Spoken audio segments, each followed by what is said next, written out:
మెరుపు కలలు మెరుపు కలలు. ఇప్పుడు మనం ఆలోచించాల్సింది సంగీత పడుతున్న బాధల గురించి కాదు, ఆ నరకం నుండి ఎలా బయటపడేయాలి అని. ఆ చక్రిగాన్ని చూస్తే పని ఏమీ చేస్తున్నట్లేడు. బద్ధకం వల్ల పని చేయట్లేదా, లేక పని దొరకక పని చేయడం లేదా? ఏది ఏమైనా సరే చక్రికి ఒక పని చూపించి ముందు ఆ ఏరియా నుంచి బయటికి తీసుకురావాలి. అప్పుడు కానీ సంగీతకు కాస్త రిలీఫ్ ఉండదు. అవును సార్, మీరు చెప్పినట్టు చేస్తే వాళ్ళకు మంచి జరుగుతుంది. అసలు ప్రేమించి పెళ్లి చేసుకున్న అమ్మాయిని ఎలా చూసుకోవాలి? బయటికి వెళ్ళి మూటలు మోసైనా సరే సాయంత్రం అయ్యేసరికి పెళ్ళానికి 3 మల్లెపూలు తీసుకురావాలి. కానీ ఇక్కడంతా రివర్స్లా కనిపిస్తోంది. అసలు ఏం చేసైనా సరే చక్రిని మార్చాలి. సంగీతకి మంచి లైఫ్ వచ్చేలా చేయాలి. ఇంకాపుతావా? ఏం చేస్తావు నువ్వు? ఏం చేయగలవు? దాని తలరాతని ఎలా మార్చగలవు నువ్వు? అది కాదు నేను చెప్పేది. ఏది కాదు? మీ మగాళ్ళంతా ఇంతే. అవకాశం రానంత వరకు మంచిగా నటిస్తారు. అవకాశం రాగానే మీలో ఉన్న స్వార్థాన్ని బయట పెడతారు. ముందు మంచి వాడిలా నటించి ఫ్రెండ్ అంటూ సంగీత వెనక తిరిగి అవకాశం కోసం గుంట నక్కల ఎదురు చూసి అవకాశం రాగానే మెళ్ళ తాళి కట్టి ప్రేమించాను అన్నాడు. అమ్మాయిని పెళ్లి చేసుకుంటే పోషించే స్తోమత లేదని తెలిసి పెళ్లి చేసుకుని ఈరోజు నా చెల్లెల గొంతు కోసాడు. నాకు మంచి చేయాలని ఆతృతతో నువ్వు కూడా అవకాశం రాగానే తర్వాత జరిగే పరిణామాల గురించి ఆలోచించకుండా ఈ తాళి కట్టావు.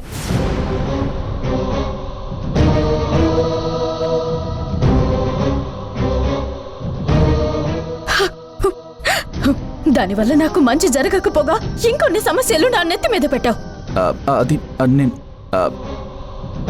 ఇప్పటి వరకు నువ్వు చేసిన సహాయాలు చాలు. నా చెల్లి గురించి నేను చూసుకోగలను. నువ్విందులో దూరి అనవసరమైన సమస్యలు తీసుకురాకు.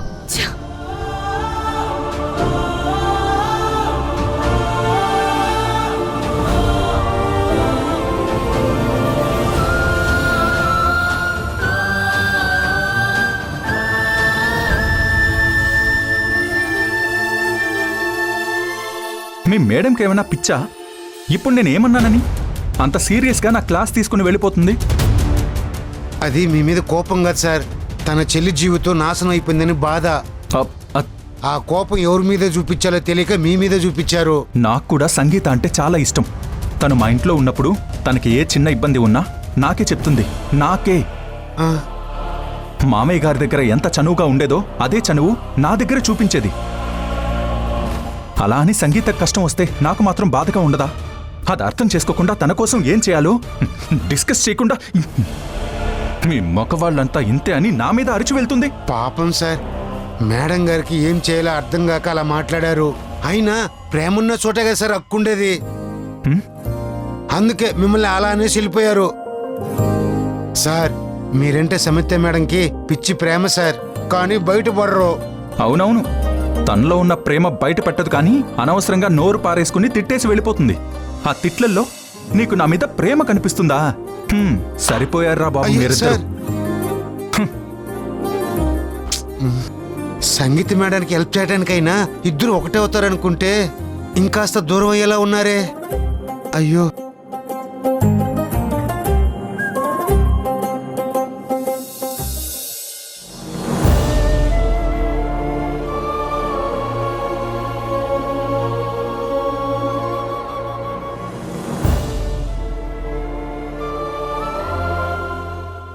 సంయు,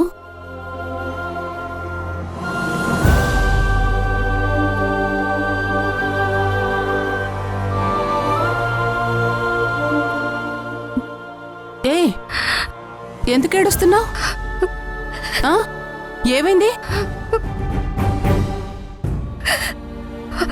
ఆ వాసు కలిశాడా? నిన్నేమైనా అన్నాడా?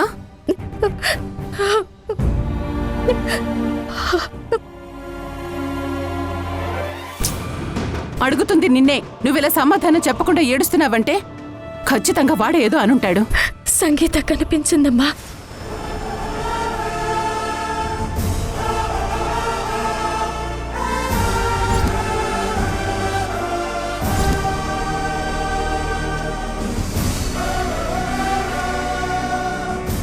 నువ్వు సంగీతం చూసావా? ఎలా ఉంది?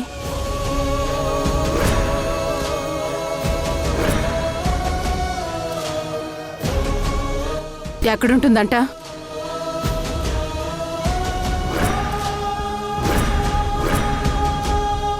అది ఎలా ఉందని అడుగుతుంటే సమాధానం చెప్పేంటి?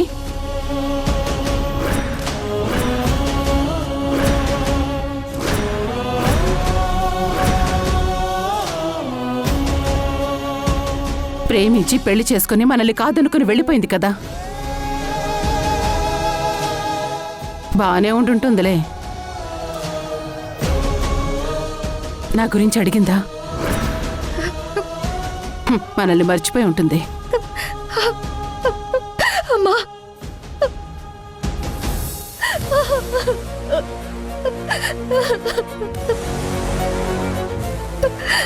అమ్మా,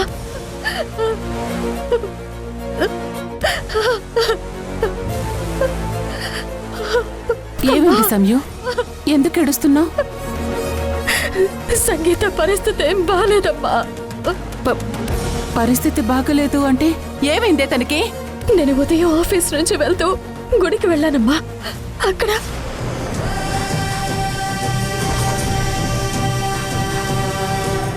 సంగీత, ఆ బిందె లేవు. సంగీత,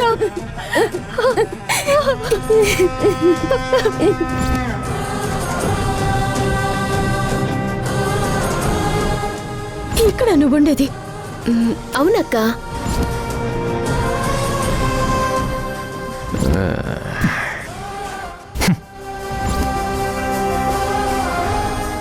ఉండడానికి ఇల్లు ఉంది. మీ చెల్లెలు ఎడైనా వెళ్ళాలంటే బస్సులు ఉన్నాయి.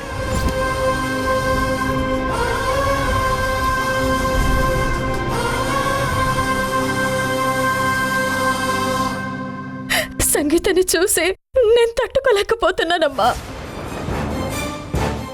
మనం సంగీతని ఎంత అల్లారి ముద్దుగా పెంచుకున్నాం. ఆ చక్రి చెల్లిని ప్రేమించానని నమ్మించి పెళ్లి చేసుకుని ఇప్పుడు తనని పట్టించుకోకుండా వదిలేసి కనీసం మనిషిలా కూడా చూడటం లేదనిపించింది. సంగీతం అలా చూసేసరికి అదలా కనిపించగానే ఇక్కడికి లాక్కుని రాకుండా ఇక్కడికొచ్చి బాధపడుతున్నావా?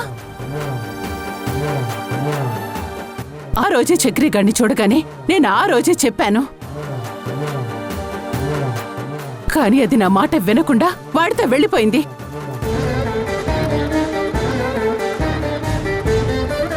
నేనిప్పుడే వెళ్ళి వాడికి బుద్ధి చెప్పి సంగీతం తీసుకొస్తాను. అమ్మా, నువ్విప్పుడు వెళ్ళినా అది నీతో పాటు రాదు. అది పేదరికంలో బాగా రాటుదేలిందమ్మా. తన చుట్టూ కష్టాలు కనిపిస్తున్నా మనం కనిపించగానే తన చిరునవ్వుతో వాటిని దాచాలని ప్రయత్నిస్తుంది.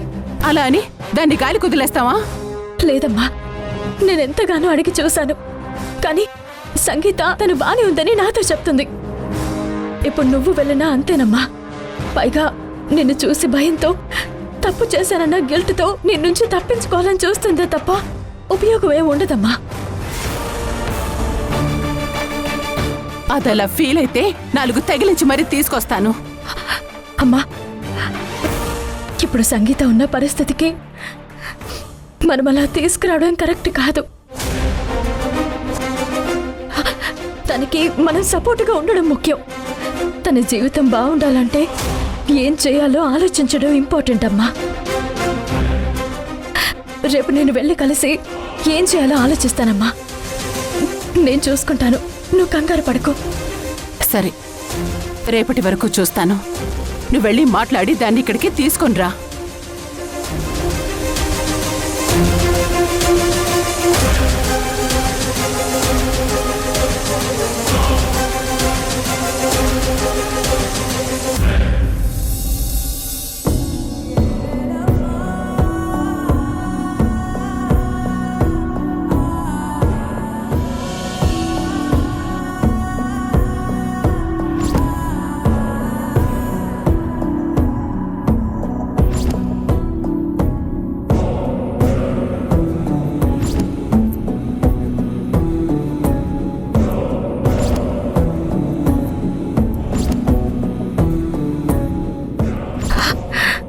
సంగీత గురించి ధైర్యం చెప్పాను కానీ ఇప్పుడు నేను ఎలా సంగీత జీవితాన్ని బాగు చేయగలను? నాన్న కోరిక ప్రకారం సంగీతాన్ని పెద్ద సింగర్ని చేయాలనుకున్నాను. కానీ అనుకోని పరిస్థితుల్లో సంగీత పెళ్లి చేసుకుని వెళ్ళిపోయింది.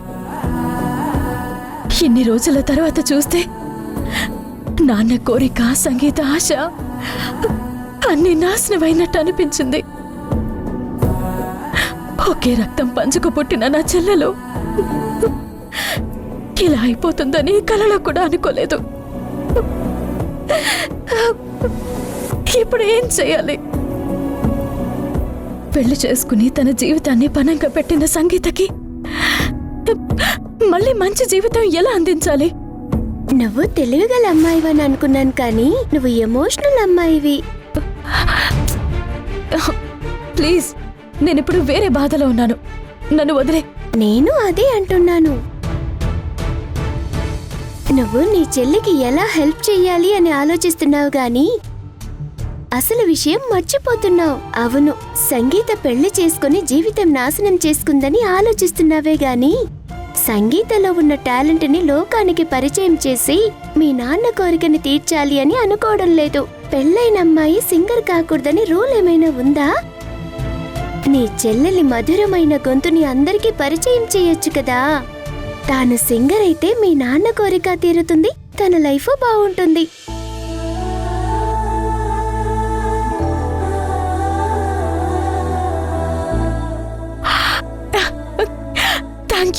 Thank you so much.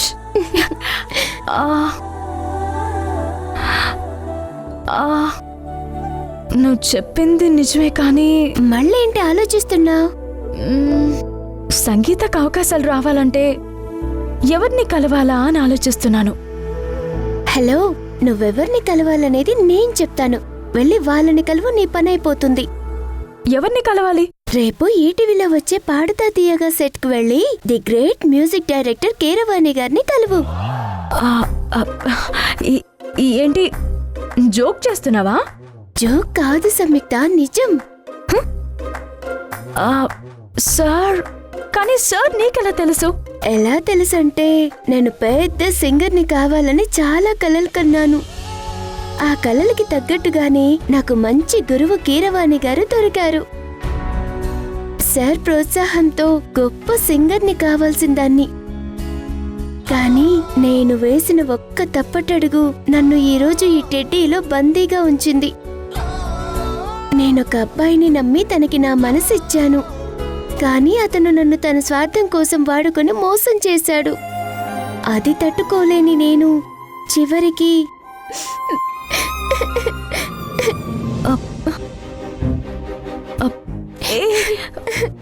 ఊరుకో. ఇప్పుడు సంగీత గురించి వింటుంటే నన్ను నేను చూసుకున్నట్టుంది. నా జీవితం లాగా ఏ ఆడపిల్ల జీవితం అవ్వకూడదు. మనసులో ఇంత బాధ పెట్టుకుని ఇలా ఎలా ఉండగలుగుతున్నావు? నువ్వు మరీ అంత ఎమోషనల్ అవ్వకు. ఆల్రెడీ నా చాప్టర్ క్లోజ్ అయిపోయింది. నా గురించి వదిలేసి సంగీత గురించి ఆలోచించు. రేపు వెళ్ళి సార్ని కలిసి రాగిని పంపించింది అని చెప్పు, సరిపోతుంది. థ్యాంక్స్ రాగిని. ఇప్పటి వరకు నన్ను టెడ్డీ, బొమ్మ అని పిలిచేవారు కానీ నా పేరు ఎదుటి వాళ్ళ నోటి నుండి విని ఎన్ని రోజులయ్యిందో. ఇప్పటి నుండి నువ్వు నా ఫ్రెండ్. నా ఫ్రెండ్ పేరు రాగిని. నా ఫ్రెండ్ సంయుక్త.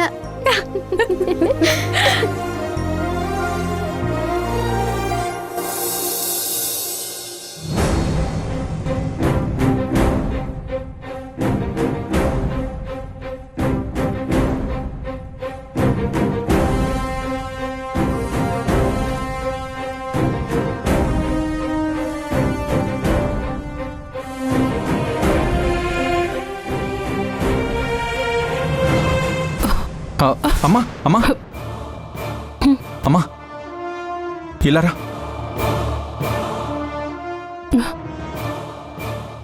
కూర్చో. ఎందుకమ్మా ఇప్పుడు ఈ పనులన్నీ? నీకు అసలే బాలేదు. డాక్టర్ గారు నిన్ను రెస్ట్ తీసుకోమని చెప్పారు కదా. అమ్మా 2 రోజులు ఇవేం పట్టించుకోకుండా హ్యాపీగా రెస్ట్ తీసుకో. ఏం పర్వాలేదురా, కాస్త నీరసంగా ఉంది కానీ జ్వరం తగ్గింది. అయినా అలా పడుకొనుంటే ఇంట్లో పనులు ఎలా అవుతాయి? నాకు కూడా అలా ఊరికే పడుకుంటే నచ్చదు. అలాగని ఒంట్లో బాలేకపోయినా నువ్వు పనులు చేస్తావా? కానీ తను చేయకుండా ఉండాలంటే నీ భార్య వచ్చి ఈ ఇంట్లో ఉండాలి. ముందు దాని గురించి ఆలోచించు. ఏదోలా నీ భార్య నొప్పించి ఈ ఇంటికి తీసుకొస్తే మీ అమ్మకి విశ్రాంతి దొరుకుతుంది. ఈ ఇంటి పనులు సమయానికి అవుతాయి. ఆ, నీ మనవరాల్ని ఈ ఇంటి కోడలిగా ఒప్పించి తీసుకురావడం అంటే నువ్వు చెప్పినంత ఈజీ కాదు నాని.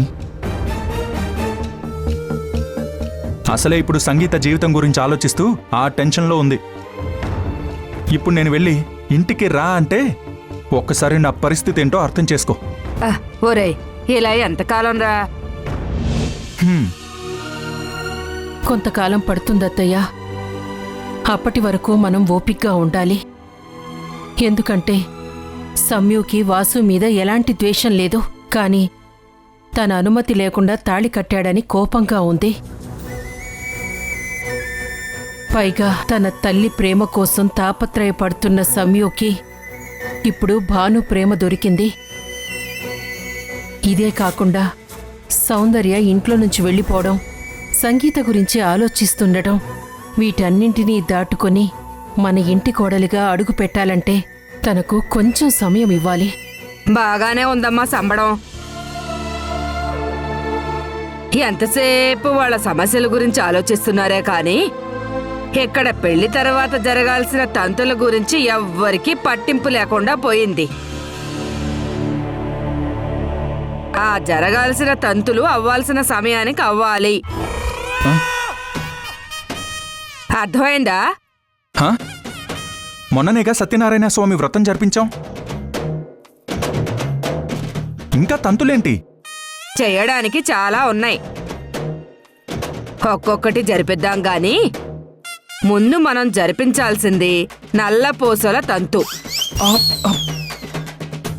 ముందు దాని గురించి ఆలోచించరా నా ముద్దుల మనవడా. ఏంటమ్మా? అమ్మా ఏంటమ్మా ఇది? అమ్మా మొన్ననే ఎంత పెద్ద ప్రాబ్లం అయిందో చూసావుగా, మళ్ళీ నల్లపూసలు తంతే ఏంటి? నా ఆరోగ్యాన్ని నేను చూసుకోగలను, కానీ జరగాల్సిన తంతు మాత్రం సంయుక్తతో జరిపించాల్సిందే కదా. తప్పదు.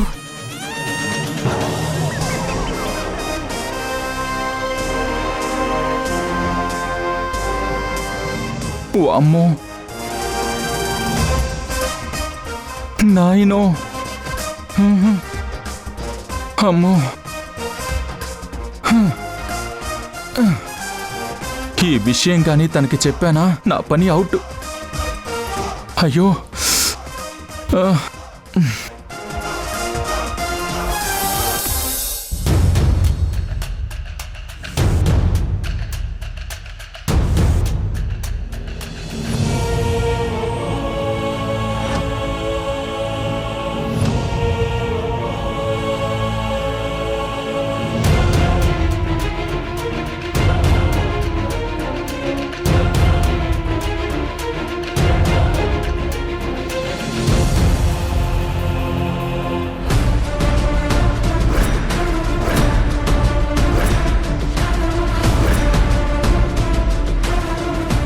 రేపు ఈటీవీలో వచ్చే పాడుతా తీయగా సెట్కు వెళ్ళి the great music director Keeravani గారిని కలువు.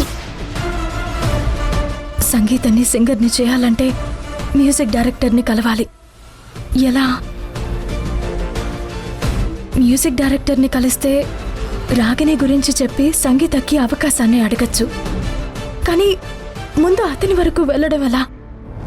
ఎవరు తీసుకెళ్ళగలరు?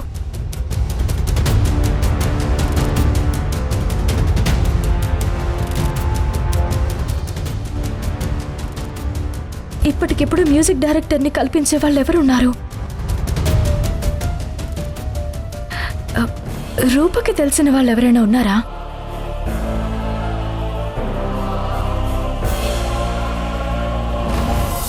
హలో సమ్యు, రూపా ఎక్కడున్నావు? నీతో ఒక విషయం మాట్లాడాలి. చెప్పు సమయు. ఆ, నీకు మ్యూజిక్ డైరెక్టర్ కీరవాణి గారిని కల్పించే వాళ్ళు ఎవరైనా తెలుసా? కొంచెం అర్జెంటుగా కావాలి. అంత పెద్ద ఆయన్ని కల్పించే వాళ్ళు ఎవరూ లేరు సమయు. సరే, నేను మళ్ళీ కాల్ చేస్తాను. నేను ఈ టెడ్డీలో లేకుండా బయట రాగినిలా ఉండుంటే చిటికెలో సార్ దగ్గరికి తీసుకెళ్లి మాట్లాడించి సంగీతని సింగర్ని చేసేదాన్ని. కానీ నేను ఇందులో ఇరుక్కుపోయాను.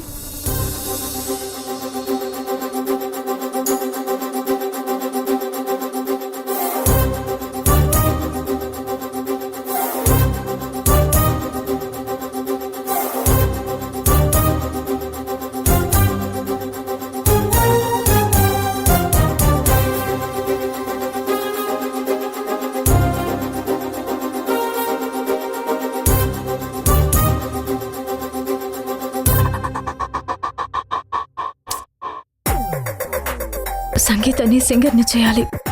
అలా చేస్తే తను ఆనందంగా ఉండగలదు. ఇప్పుడు ఎలా?